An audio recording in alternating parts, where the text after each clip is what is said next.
सोचिए, आप किसी कमरे में जाते हैं, कोई कुछ नहीं कहता, कोई आपका नाम नहीं लेता, कोई आपको घूरता भी नहीं, लेकिन सिर्फ कुछ ही सेकंड में आप डिसाइड कर लेते हैं किस पर भरोसा करना है, किससे दूरी बनानी है और किससे सावधान रहना है। अजीब है ना? यह फैसला आपने सोच समझ कर नहीं लिया, आपने कोई लॉजिक नहीं लगाया, कोई डेटा एनालिसिस नहीं किया, फिर भी फैसला हो गया। क्यों?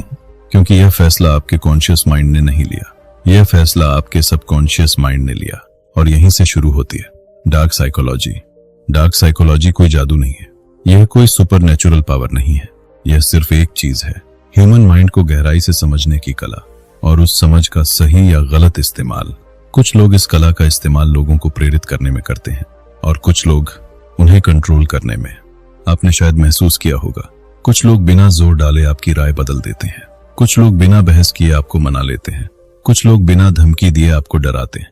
वे चिल्लाते नहीं, वे मजबूर नहीं करते, वे बस आपकी सोच के दरवाजे पर दस्तक देते हैं और धीरे धीरे आप खुद उनके हिसाब से सोचने लगते हैं। इस ऑडियो बुक में आप वह बातें जानेंगे जो लोग खुलकर नहीं बताते। आप समझेंगे क्यों कुछ आवाजें आपको अंदर तक प्रभावित कर देती हैं, क्यों कुछ शब्द आपके आत्मविश्वास को हिला देते हैं और क्यों कभी कभी आपको यह एहसास भी नहीं होता कि आपकी सोच बदल चुकी है। डार्क साइकोलॉजी डरावनी इसलिए नहीं है क्योंकि यह अंधेरी है, यह इसलिए डरावनी है क्योंकि यह चुप है। और जो चीजें चुप होती हैं वे अक्सर सबसे ज्यादा असर डालती हैं। अगर आप तैयार हैं तो चलिए शुरू करते हैं। चैप्टर 1, डार्क साइकोलॉजी क्या है?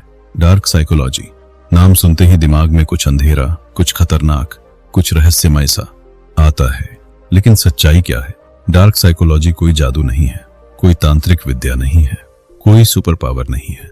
यह सिर्फ एक चीज है, इंसानी दिमाग को गहराई से समझने की कला और उस समझ का इस्तेमाल। अब सवाल यह है, कैसा इस्तेमाल? यही वह जगह है जहां चीजें बदलती हैं। ह्यूमन माइंड कैसे काम करता है? हम सोचते हैं कि हम जो भी फैसला लेते हैं वह पूरी तरह सोच समझ कर लेते हैं, लेकिन सच क्या है? हमारे ज्यादातर फैसले लॉजिक से नहीं, इमोशन से होते हैं। हम पहले महसूस करते हैं, फिर सोचते हैं, हम पहले रिएक्ट करते हैं, फिर जस्टिफाई करते हैं। और यहीं से शुरू होता है इन्फ्लुएंस का खेल। सबकॉन्शियस माइंड असली कंट्रोल रूम हमारे दिमाग का एक हिस्सा है, सचेत मन यानी कॉन्शियस माइंड, और दूसरा हिस्सा है अवचेतन मन यानी सबकॉन्शियस माइंड। कॉन्शियस माइंड सोचता है, लेकिन सबकॉन्शियस माइंड महसूस करता है। और याद रखिए, जो चीज महसूस होती है वह ज्यादा ताकतवर होती है। जब कोई आपकी आवाज के टोन से, आपकी बॉडी लैंग्वेज से, आपकी असुरक्षाओं से खेलता है, तो वह सीधे आपके सबकॉन्शियस माइंड को टारगेट करता है। आपको लगता है मैंने खुद फैसला लिया, लेकिन असल में आपको दिशा दी गई थी। डार्क साइकोलॉजी की जड़ क्या है? डार्क साइकोलॉजी 3 चीजों पर आधारित होती है: डर, लालच और स्वीकार किए जाने की इच्छा। हर इंसान चाहता है कि उसे पसंद किया जाए, उसे छोड़ा न जाए, उसे रिजेक्ट न किया जाए। मैनिपुलेटर्स इन्हीं भावनाओं को समझते हैं। वे आपको धमकाते नहीं, वे आपको असुरक्षित महसूस कराते हैं। और जब इंसान असुरक्षित महसूस करता है तो वह कंट्रोल में आ जाता है। इन्फ्लुएंस और मैनिपुलेशन में फर्क। हर इन्फ्लुएंस बुरा नहीं होता। जब एक शिक्षक आपको प्रेरित करता है वह भी इन्फ्लुएंस है। जब एक दोस्त आपको सही रास्ता दिखाता है वह भी इन्फ्लुएंस है। लेकिन जब कोई व्यक्ति आपके फायदे के बजाय अपने फायदे के लिए आपकी भावनाओं का इस्तेमाल करे, वह मैनिपुलेशन है। फर्क इरादे में है। यह खतरनाक क्यों है? क्योंकि डार्क साइकोलॉजी शोर नहीं करती, यह धीरे धीरे काम करती है। आपको पता भी नहीं चलता कि आपकी सीमाएं कमजोर हो रही हैं। आपको लगता है आप बदल रहे हैं, लेकिन असल में आपको बदला जा रहा है। सबसे बड़ी सच्चाई, डार्क साइकोलॉजी बाहर से कम, अंदर से ज्यादा काम करती है। अगर आप अपनी कमजोरियां नहीं जानते तो कोई और उन्हें पहचान लेगा। अगर आप अपने डर नहीं समझते तो कोई और उनका इस्तेमाल करेगा। इसीलिए इस ऑडियो बुक का मकसद है आपको डराना नहीं, आपको जागरूक बनाना। क्योंकि जब आप समझ जाते हैं कि खेल कैसे खेला जाता है तो आप मोहरा नहीं रहते, आप खिलाड़ी बन जाते हैं। यह सिर्फ शुरुआत है। अभी आपने समझा है डार्क साइकोलॉजी क्या है। अगले चैप्टर में हम जानेंगे लोग आपकी भावनाओं को कैसे हथियार बनाते हैं और कैसे कभी कभी सबसे खतरनाक हमले मुस्कान के साथ आते हैं। इमोशनल मैनिपुलेशन, जब आपकी भावनाएं आपके खिलाफ इस्तेमाल होती हैं। क्या आपने कभी महसूस किया है कि आप ना कहना चाहते थे, लेकिन फिर भी हाँ कह दिया। क्या कभी ऐसा हुआ है कि सामने वाले की गलती थी लेकिन अंत में आप ही माफी मांग रहे थे? अगर हाँ, तो शायद आप इमोशनल मैनिपुलेशन का शिकार हुए हैं। इमोशनल मैनिपुलेशन क्या है? इमोशनल मैनिपुलेशन वह प्रक्रिया है जिसमें कोई व्यक्ति आपकी भावनाओं को समझकर उन्हें आपके खिलाफ इस्तेमाल करता है। वह आपको मजबूर नहीं करता, वह आपको मारता पीटता नहीं, वह आपको आदेश भी नहीं देता, वह सिर्फ आपको महसूस कराता है। गिल्ट, डर, अपराध बोध, छूट जाने का डर, रिश्ता टूटने का डर। और जब इंसान डरता है तो वह कंट्रोल में आ जाता है। टेक्निक 1, गिल्ट ट्रिपिंग, अपराध बोध का जाल। यह सबसे आम तरीका है। उदाहरण, मैंने तुम्हारे लिए इतना कुछ किया और तुम मेरे लिए इतना भी नहीं कर सकते। यह सीधा हमला नहीं है, यह भावनात्मक दबाव है। आप सोचते हैं शायद सच में मैं गलत हूं, और यही वह पल है जब आप अपनी सीमा तोड़ देते हैं।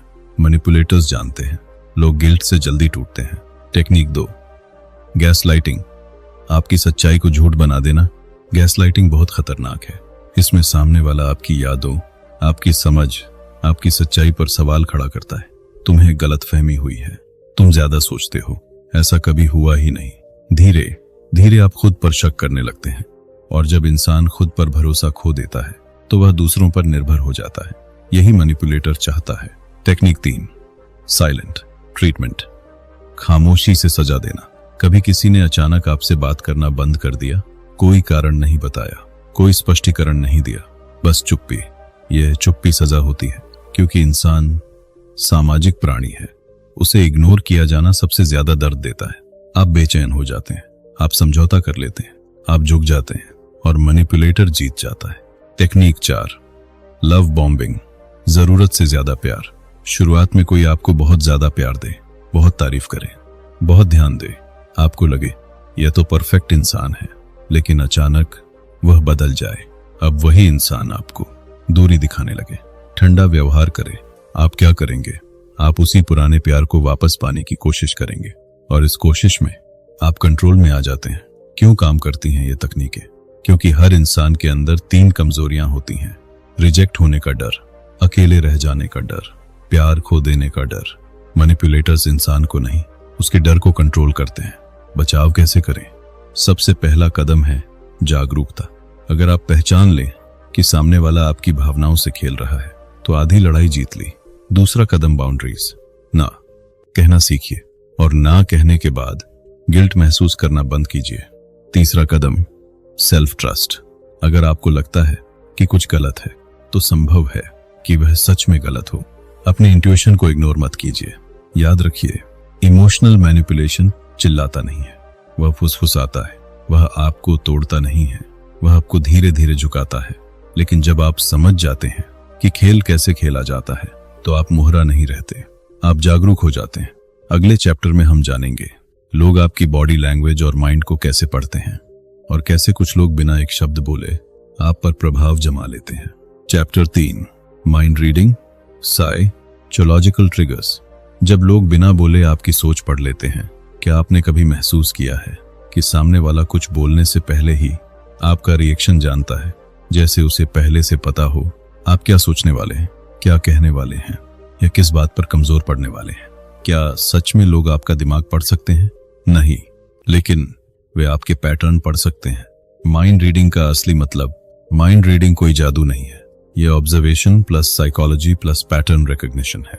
हर इंसान कुछ संकेत देता है, चेहरे के भाव, आंखों की हरकत, आवाज का उतार चढ़ाव, हाथों की मूवमेंट, और सबसे जरूरी उसके शब्दों के पीछे छिपी भावना। जो लोग ध्यान से देखते हैं वे इन संकेतों को जोड़ लेते हैं, और जो संकेत समझ लेता है वह इंसान की अगली चाल का अंदाजा लगा सकता है। साइकोलॉजिकल ट्रिगर क्या होते हैं? ट्रिगर वो बटन है जिसे दबाते ही आपका दिमाग ऑटोमेटिक रिएक्ट करता है। आप सोचते नहीं, आप बस प्रतिक्रिया देते हैं। कुछ आम ट्रिगर्स, अप्रूवल ट्रिगर, लोग क्या सोचेंगे। अथॉरिटी ट्रिगर, अगर किसी बड़े ने कहा है तो सही होगा। स्कैरसिटी ट्रिगर, यह आखिरी मौका है। फियर ट्रिगर, अगर अभी नहीं किया तो नुकसान होगा। मार्केटिंग, पॉलिटिक्स, रिलेशनशिप्स, हर जगह ये ट्रिगर्स इस्तेमाल होते हैं।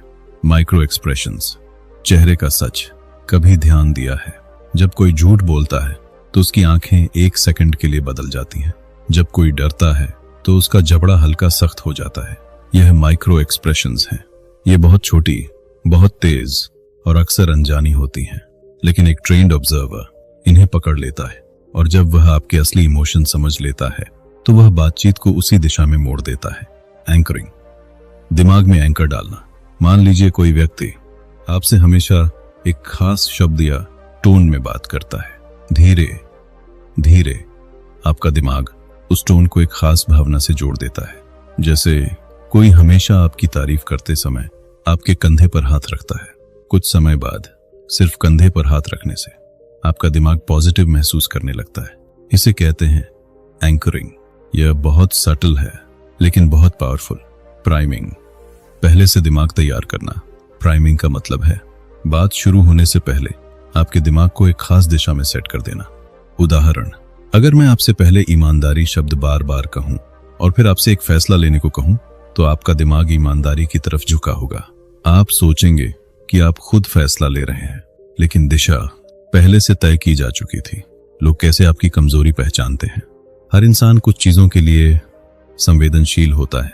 मान, सम्मान, पैसा, रिश्ते, पहचान, असुरक्षा। मैनिपुलेटर बातचीत में आपके शब्दों पर ध्यान देता है। अगर आप बार बार कहते हैं मुझे लोग सीरियस नहीं लेते, तो वह जान जाता है आपकी कमजोरी है सम्मान, और फिर वह उसी बटन को दबाएगा। बचाव कैसे करें? पहला नियम, स्लो डाउन। मैनिपुलेशन तेजी से काम करता है। अगर आप प्रतिक्रिया देने से पहले 5 सेकंड रुक जाएं, तो खेल बदल सकता है। दूसरा, ऑब्जर्व बैक। सिर्फ सुने नहीं, देखें भी।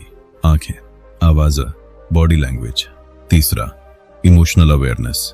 अगर अचानक बहुत गुस्सा, बहुत डर या बहुत एक्साइटमेंट महसूस हो तो खुद से पूछिए, यह भावना अचानक क्यों आई? संभव है किसी ने बटन दबाया हो। याद रखिए, लोग आपका दिमाग नहीं पढ़ते, वे आपके पैटर्न पढ़ते हैं, और जब आप अपने पैटर्न समझ लेते हैं तो आप अनुमान से बाहर हो जाते हैं, और जो अनुमान से बाहर है उसे कंट्रोल करना मुश्किल है। अगले चैप्टर में हम बात करेंगे पावर, कंट्रोल और डोमिनेंस की। कैसे कुछ लोग कमरे में घुसते ही बिना बोले माहौल ला बदल देते हैं। Chapter 4, power, control, dominance. कुछ लोग बिना बोले ही माहौल क्यों बदल देते हैं? क्या आपने कभी नोटिस किया है कि कुछ लोग जैसे ही कमरे में आते हैं बातचीत का टोन बदल जाता है? कोई उन्हें औपचारिक हो जाता है, कोई सीधा बैठ जाता है, कोई अपनी बात रोक देता है। उन्होंने कुछ कहा नहीं, उन्होंने आदेश नहीं दिया, फिर भी कंट्रोल उनके पास चला गया। क्यों? क्योंकि असली पावर शब्दों में नहीं होती, असली पावर परसेप्शन में होती है। डोमिनेंस क्या है? डोमिनेंस का मतलब है बिना जोर लगाए प्रभाव स्थापित करना। यह चिल्लाने से नहीं आता, यह धमकी देने से नहीं आता, यह आता है बॉडी लैंग्वेज से, आई कांटेक्ट से, साइलेंस से और इमोशनल कंट्रोल से। जो इंसान अपनी भावनाओं पर काबू रख सकता है वह अक्सर दूसरों पर भी प्रभाव डाल सकता है। Technique 1, controlled silence. खामोशी की ताकत। जब आप बात कर रहे होते हैं और सामने वाला बिना प्रतिक्रिया दिए बस आपको देख रहा होता है, तो क्या होता है? आप असहज हो जाते हैं, आप अपनी बात जस्टिफाई करने लगते हैं, आप ज्यादा बोलने लगते हैं, कभी कभी अननेसेसरी जानकारी भी दे देते हैं। खामोशी दबाव बनाती है, और जो खामोशी को संभाल सकता है वह बातचीत को कंट्रोल कर सकता है। Technique 2, strong eye contact. नजरों का दबाव। आंखें झूठ नहीं बोलती, लेकिन आंखें दबाव बना सकती हैं। डोमिनेंट लोग बात करते समय नजरें नहीं चुराते, ब्लिंक कम करते हैं, स्थिर नजर रखते हैं। यह आपके दिमाग को एक सिग्नल देता है यह व्यक्ति कॉन्फिडेंट है, और दिमाग ऑटोमेटिकली कॉन्फिडेंट व्यक्ति को हायर स्टेटस देता है। Technique 3, space control. जगह पर अधिकार। किसी मीटिंग में देखिए, जो व्यक्ति टेबल के बीच में बैठता है, हाथ फैलाकर रखता है, आराम से पीछे टिकता है, वह अनकॉन्शियसली पावर सिग्नल दे रहा होता है। स्पेस लेना, प्रेजेंस दिखाना, और प्रेजेंस परसेप्शन बनाता है। Technique 4, emotional detachment. भावनात्मक दूरी। सबसे खतरनाक डोमिनेंस यही है, जब कोई व्यक्ति गुस्से में भी शांत रहे, बहस में भी स्थिर रहे, उकसाने पर भी प्रतिक्रिया न दे, तो सामने वाला थक जाता है, क्योंकि भावनाएं हथियार हैं। अगर आप प्रतिक्रिया नहीं देते तो सामने वाले का हथियार बेअसर हो जाता है। Status game, invisible hierarchy. हर समूह में एक अदृश्य हायरार्की होती है। कौन लीडर है, कौन फॉलोअर है, किसकी बात ज्यादा सुनी जाती है, यह सब बिना घोषणा के तय हो जाता है। कैसे?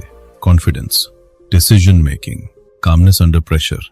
जो व्यक्ति अनिश्चित परिस्थिति में भी शांत रहे, लोग उसे नेचुरली लीडर मान लेते हैं। क्या डोमिनेंस हमेशा गलत है? नहीं। पावर खुद में बुरी नहीं होती, उसका इस्तेमाल बुरा या अच्छा हो सकता है। एक डॉक्टर सर्जरी के दौरान काम और डोमिनेंट होता है ताकि टीम में पैनिक न फैले। एक नेता क्राइसिस में स्ट्रांग दिखता है ताकि लोग स्टेबल रहें।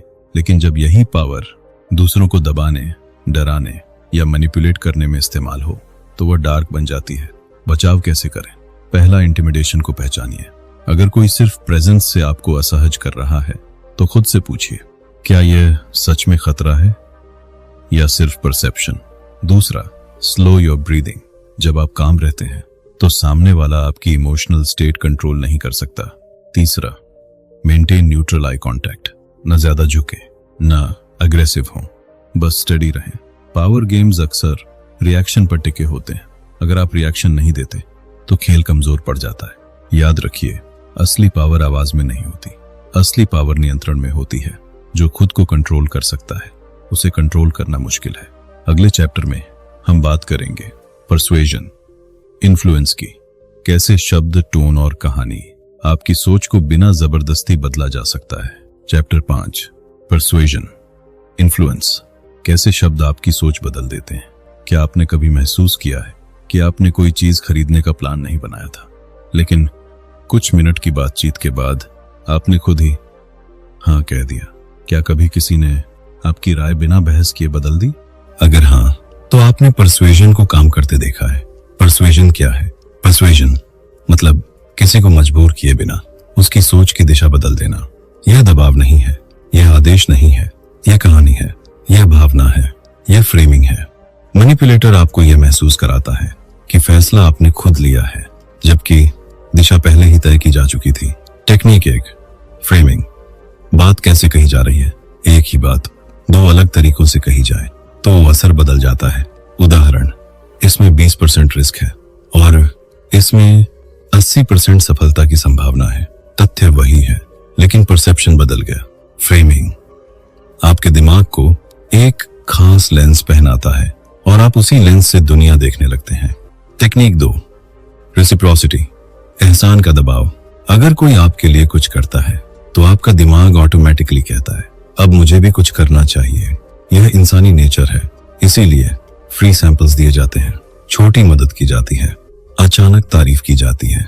आपको लगता है यह तो अच्छा इंसान है और आप रिटर्न देने के लिए ज्यादा तैयार हो जाते हैं। Technique 3, social proof. सब कर रहे हैं, आप किसी रेस्टोरेंट के बाहर लाइन देखते हैं तो आपका दिमाग कहता है यह अच्छा होगा। क्यों? क्योंकि हमारा दिमाग भीड़ को संकेत मानता है। अगर सब लोग किसी चीज पर भरोसा कर रहे हैं तो वह सुरक्षित होगी, ऐसा हम मान लेते हैं। सोशल प्रूफ आपके निर्णय को भीड़ के हवाले कर देता है। टेक्निक 4, स्कैर्सिटी, कमी का जादू। लास्ट 2 आइटम्स लेफ्ट, ऑफर आज रात तक, लिमिटेड सीट्स। अचानक वही चीज ज्यादा वैल्यूएबल लगने लगती है। क्यों? क्योंकि दिमाग लॉस से डरता है। हम चीज पाने से ज्यादा चीज खोने से डरते हैं। स्कैर्सिटी उस डर को एक्टिवेट करती है। टेक्निक 5, स्टोरी टेलिंग, कहानी का असर। तथ्य दिमाग को छूते हैं, कहानियां दिल को छूती हैं। अगर मैं आपको डाटा दूं तो आप सोचेंगे, अगर मैं आपको कहानी सुनाऊं तो आप महसूस करेंगे, और जब इंसान महसूस करता है तो वह ज्यादा प्रभावित होता है। इसीलिए महान नेता, सेल्समैन और स्पीकर्स कहानी सुनाते हैं। टोनैलिटी, आवाज की ताकत। कभी ध्यान दिया है, एक ही वाक्य 2 अलग टोन में बोले जाएं तो मतलब बदल जाता है। तुम सही हो और तुम सही हो, पहले में स्वीकृति है, दूसरे में व्यंग्य। टोनैलिटी सीधे इमोशन को ट्रिगर करती है। शब्द लॉजिक को प्रभावित करते हैं, टोन इमोशन को, और इमोशन अक्सर लॉजिक पर भारी पड़ता है। इन्फ्लुएंस क्यों काम करता है? क्योंकि हमारा दिमाग शॉर्टकट लेता है। हर निर्णय गहराई से एनालाइज नहीं होता। हम सिग्नल्स, पैटर्न्स और इमोशंस पर भरोसा करते हैं। जो व्यक्ति इन शॉर्टकट्स को समझ लेता है वह इन्फ्लुएंस करना सीख जाता है। खुद को कैसे बचाएं? पहला पॉज। अगर कोई जल्दी निर्णय करवाने की कोशिश करे तो रुकिए, अर्जेंसी अक्सर इन्फ्लुएंस का टूल होती है।